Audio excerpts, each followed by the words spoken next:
आप देख रहे हैं अवाम के उठाए गए सवालात, हालत आसरा पर तबसरों, तज्जियों, खबरों पर मुहित प्रोग्राम न्यूज लाइन रिदा सैफी के साथ।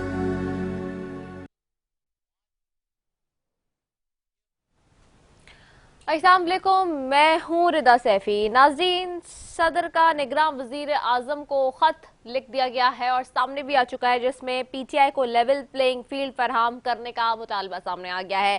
सियासी जमातों और उनके रहनुमाओं को इलेक्शन में हिस्सा लेने और आवाम को उन्हें मुंतखब करने का हक है, सदर मुमलिकत आरिफ अलवी ये कहते हैं। और उन्होंने ये खत लिखा है जी निगरान वजीर आजम को अनवारुल हक काकड़ के नाम खत इरसाल कर दिया। उन्होंने ये भी कहा बुनियादी हुकूक और हमवार सियासी मैदान के हवाले से तहरीक इंसाफ के खदशात पर गौर करने की ज़रूरत है। साथ ही साथ उन्होंने ये भी कहा है कि मीडिया के जरिए राय का इजहार करना ही जमहूरियत की रूह है, जबकि आज़ादाना, मुनसिफाना और मुस्तनद इलेक्शन पर पूरे पाकिस्तान में इत्तेफाक होना चाहिए। दूसरी जानिब वजीर आजम कहते हैं बेअमनी में गैर कानूनी तारीक़ वतन मुलव्वस हैं और अफगान रहनुमाओं की धमकियां अफसोसनाक हैं। ये निगरान वजीर आजम कह रहे हैं, क्योंकि आपको मालूम है जैसे कि इस वक्त मौजूदा सूरत हाल में जो अफगान मुहाजिरीन का मामला है, उनको उनके वतन वापस भेजने का मामला है और बहुत ही संगीन मामला है। कई अरसे से, कई दिहाइयों से हमने उन्हें होस्ट किया है, उनकी मेज़बानी की है और हर लिहाज से जो वसाइल हैं उनका खर्च और उनका इस्तेमाल किया है। साथ ही साथ जहाँ ये मामलात हैं वहीं पे बात कर लेते हैं माशी सूरत हाल की। तो माशी सूरत हाल पे इस वक्त निगरान वजीर ख़जाना शमशाद अख्तर ने कहा है कि तमाम इदारों ने IMF के अहदाफ पर अमल दरामद किया है और जो कि खुश आइन भी है, इत्मीनान बख्श कारकर्दगी भी है, मुज़ाकरात मुस्बत तरीके से आगे बढ़ रहे हैं, बढ़ने भी चाहिए ताकि मुल्क की माशी सूरत हाल बेहतर हो सके, जो कि असल सवाल है सारा। दूसरी जानिब जी सियासी मंजरनामे पे बात करें तो आपस में एक दूसरे के ऊपर इस वक्त हम देख रहे हैं कि जी वही बयानबाजियों का सिलसिला जारी है। आज भी शाज़िया मरी साहबा प्रेसर कर रही थी तो वो बात कर रही थी इस हवाले से कि जी PTI के हवाले से ही सारी बात कर रही थी। इसके अलावा जो है वो अलग अलग होती रही। कल जज़ाई साहब ने प्रेसर की, मुस्लिम लीग नून और MKM का इतिहाद सामने आ गया है, सिंध में क्या हो रहा है, ये सारे मामलात हैं, इसके ऊपर भी बात करेंगे जी। सारी चीज़ों पे बात करूंगी मैं। सबसे पहले मेरे साथ मौजूद है जी मुजाहिद बरेलवी साहब, मुझे ज्वाइन कर रहे हैं। शाहिदा रहमानी ज्वाइन करेंगी पाकिस्तान पीपल्स पार्टी से और खेलदास साहब ज्वाइन करेंगे मुस्लिम लीग नून से। लेकिन बिफोर दैट पहले मैं मुजाहिद बरेलवी साहब की तरफ जाती हूँ। सीनियर सहाफ़ी और सीनियर तज्ज़ियाकार, आपने GTV चैनल पर अपना प्रोग्राम भी कर रहे हैं दिनों, आपको खुशामदीद कहूँगी। मुजाहिद बरेलवी साहब, आज बड़ी डेवलपमेंट है जी कि सदर आरिफ अलवी ने निगरान वजीर आजम अनवारुल हक काकड़ को खत लिख दिया है और खत इरसाल किया है इस हवाले से कि बुनियादी हुकूक और हमवार सियासी मैदान के हवाले से तहरीक इंसाफ के खदशात पर गौर किया जाए। आप इसको कैसे देखते हैं बीइंग अ सीनियर जर्नलिस्ट? बल्कि अगर मुझे रिजा इजाजत दे तो मैं ये भी कहूँ कि एक तो 8 फरवरी का जो तबले जंग बजा है इलेक्शन का, उसके साथ बहुत तेजी से दो एक और डेवलपमेंट हुए जिसको आप गौर करें। अगर MKM का अचानक जो है लाहौर पहुंच जाना और पीपल्स पार्टी मुखालिफ सिंध में महाज बनना, इस तरह में आइंदा आप तफसीली गुफ्तगू करेंगी। दूसरे, मैं ये भी देख रहा हूँ कि हो सकता है बहुत से लोगों को 90 की दहाई का नहीं पता, वो हमें वापस आती दिखाई दे रही है कि जब बिलावल साहब ये कहें कि लाहौर का वज़ीर आज़म नहीं आने दूंगा और वज़ीर आज़म नहीं बनने दूंगा, और उनका आज मैं देख रहा था कि वो जवाब दे रहे थे कि लाहौर का नहीं, हम तो रायवेंड का बनाएंगे। तो कल वो एक साहब कह रहे थे कि नहीं, लाड़काना नवाब शाह का। तो एक तो ये कि ये जो सब इस तनाजुर में असर देखिए जी, एक बड़ी जो रिदा, मैं हमेशा कहता हूँ कि चाहे रफीक तारड़ हों, उससे पहले ममनून हुसैन हों, वो ज़माने से शुरू हुआ था ये फजल चौधरी साहब को, बेचारे जो भुट्टो साहब के सदर थे, तो इतने बेचारे मजलूम थे कि जब वो ऐवान सदर में थे तो एक आदमी को लिख के ले गया फजल चौधरी को रिहा करो, बेचारों को, यानी ये हाल था उनका। तो उसके बाद जितने भी सुदूर आए, जैसे मैंने नाम दिया आपको, ममनून हुसैन हों, रफीक तारड़ हों और ये अपने हमारे अलवी साहब, जिन लोगों ने, जिस पार्टी ने आपको सदर मुमलिकत के ओहदे पर पहुंचाया था, आपको वेरी सेकंड दिन जो है उससे रिजाइन करना देना चाहिए था। लेकिन आप यकीनन गई होंगी ऐवान सदर, जब आप ऐवान सदर में बैठ देखती है ना, जहाँ 550 मुलाजमीन होते हैं, 200 माली होते हैं, 250 लोगों का खाना पकता है, सदर को जो प्रोटोकॉल मिलता है, उनकी फैमिली को जो मिलता है, اس کے بعد اس کے عادی ہو جاتے ہیں اور پھر کہتے ہیں کہ ٹیکنیکلی اور آئینی طور پر ہم اس لیے موجود ہیں کہ ہم آپ کو پروٹیکٹ کریں. کیا پروٹیکٹ کیا جس پارٹی نے جو ہے, یہ تو ان کی تو سوری ٹو سے میں کہنا بھی نہیں چاہتا, پروفیشن کچھ بھی ہو, ڈاکٹر تھے نا دانتوں کے آپ کے الوی صاحب, یہی تھا نا, مطلب آپ کے دفتر کے قریب کہیں ان کا. جی بالکل, وہ کو اتنے بڑے عہدے جلیلہ میں پہنچایا. انہیں جس دن عمران خان کی گورنمنٹ تھی ریزائن دینا تھا, جس دن خان صاحب جیل گئے تھے اس دن ریزائن دینا تھا. یہ کیا آپ ہمیں آئینی اور قانونی شگافیوں میں ڈال رہے ہیں, خط لکھ رہے ہیں, اور یہ اس طرح کا, یہ اس سیٹ اپ کا حصہ ہیں, یہ اسٹیبلشمنٹ کا پارٹ ہیں. یہ معصومانہ سوال ہے, سوری ٹو سے رضا, کہ صدر مملکت نے ایک اور خط لکھ دیا. بھئی آپ بیٹھے تو اس ایوان صدر میں ہیں نا, جس کی وجہ سے بیٹھے ہیں جو آدمی جیل میں بیٹھا ہوا ہے. جی مجھے ایسا ویری ویل پرٹیننٹ پوائنٹ آپ کا آ گیا ہے. میں تو خیر ابھی شہباز شریف صاحب سے بھی ملی ہوں لاہور میں پچھلے ہفتے, اور بالکل آپ یہ جو ابھی بات کر رہے ہیں کہ یہ اچانک سے ایک اتحاد بھی سامنے آنا, اور پھر آپ صدر عارف الوی کی بھی جو بات کریں, اصل میں مسئلہ ہے کہ مجاہد صاحب اصولوں کی سیاست تو کوئی بھی نہیں کر رہا نا.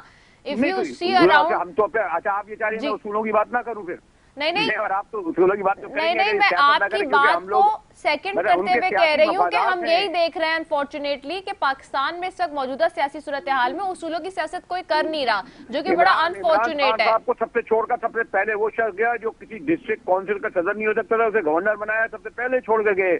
یہ آپ کے سندھ کے عمران اسماعیل, یہ کیا بات ہے, سب سے پہلے بزدار چھوڑ کے گئے. تو الوی صاحب کا اخلاقی فرض بنتا تھا کم سے کم کہ آپ صدر مملکت تو کیا اپنے آپ کونسلر نہیں بن سکتے تھے, علاقے کے ایم این اے نہیں بن سکتے تھے, ایم پی اے نہیں بنتے تھے. آپ کو اتنے بڑے عہدے پہ کیا, اور آپ کا قائد جیل میں, اور آپ بیٹھے ہیں ایوان صدر میں اور بیٹھے خط لکھ رہے ہیں. بالکل ایسا ہی ہے مجاہد صاحب. سوال میرا یہی ہے آپ سے کہ یہ اخلاقی جو ہمارے پاس پرنسپلز تھے وہ سب کیوں ہاتھ سے چھوڑتے جا رہے ہیں سیاست میں؟ اس لیے چھوڑ کے جا رہے ہیں, آج سے چھوڑ کے جا رہے ہیں.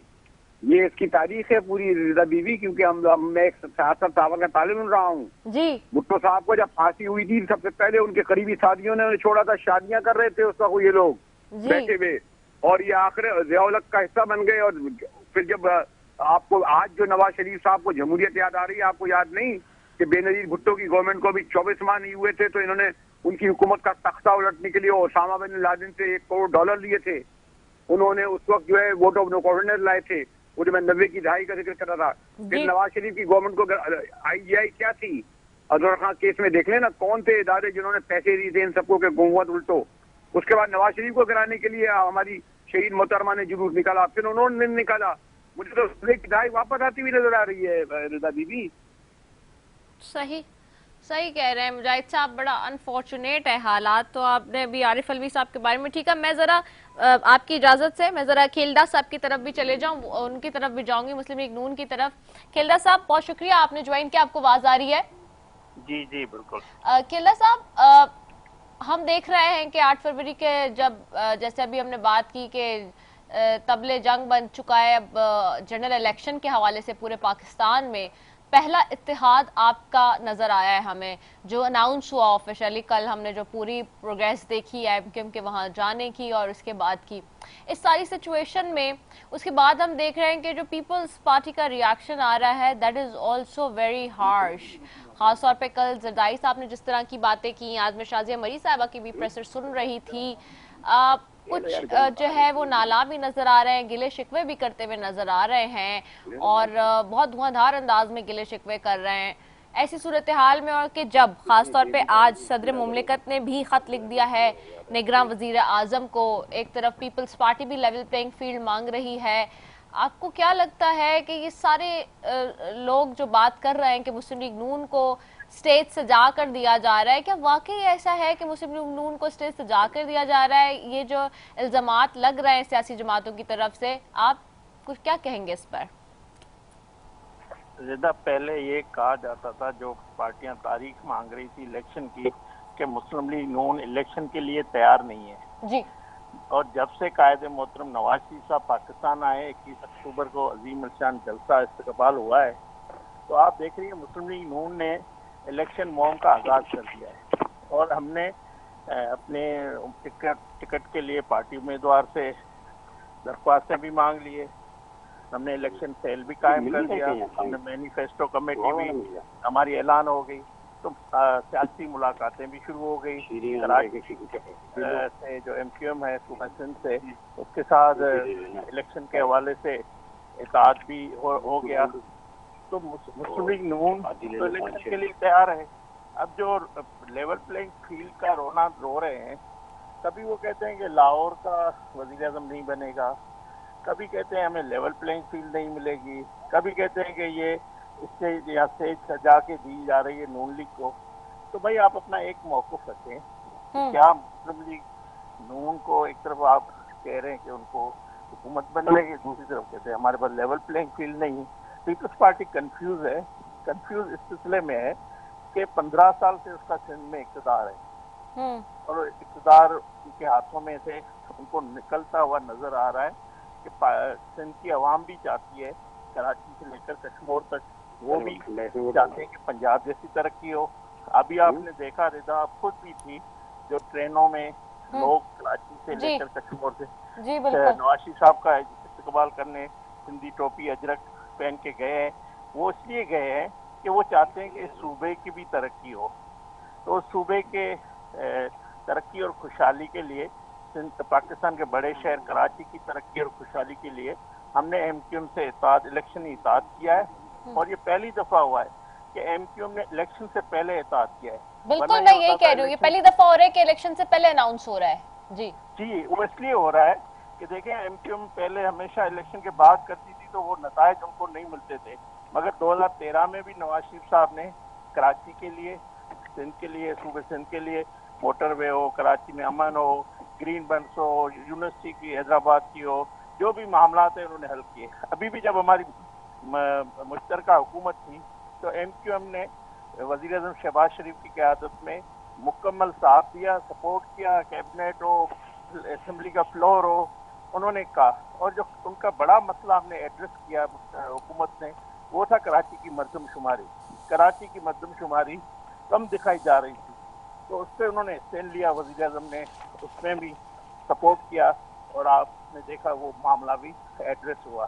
तो MQM समझती है कि हम अगर इलेक्शन से पहले इत्तेहाद करेंगे तो अवाम हमें सपोर्ट करेगी, कि उनको नजर आएगा कि नवाज शरीफ और मुस्लिम लीग नून MQM के साथ है, तो वफाक में जब हुकूमत होगी तो वो सूबे को सपोर्ट करेगी। दूसरा ये कि 18 अमेंडमेंट के बाद इख्तियार सारे सूबों के पास चले जाएंगे। जब तक हम सिंध हुकूमत नहीं बनाएंगे तब तक इस सूबे के जो अहम इशू है वो हल नहीं हो सकेंगे। तो इस सिलसिले में ज़ाहिर MQM कराची में, सूबे सिंध में पीपल्स पार्टी के बाद बड़ी जमात है, तो हम चाहते हैं MQM, फंक्शन लीग, बाकी स्टेक होल्डर, इलेक्टेबल, मुस्लिम लीग नून मिल के पीपल्स पार्टी के खिलाफ इलेक्शन करें और ऐसी इलेक्शन करें कि हमारे सूबे में हुकूमत हो, ताकि हम इस सूबे के जो बुनियादी मसाइल है जो सिंध हुकूमत के पास है, जो उसकी तरक्की की चाबी वज़ीर हाउस में पड़ी हुई है, उधर जाकर हम ये सूबे का मसला हल करें।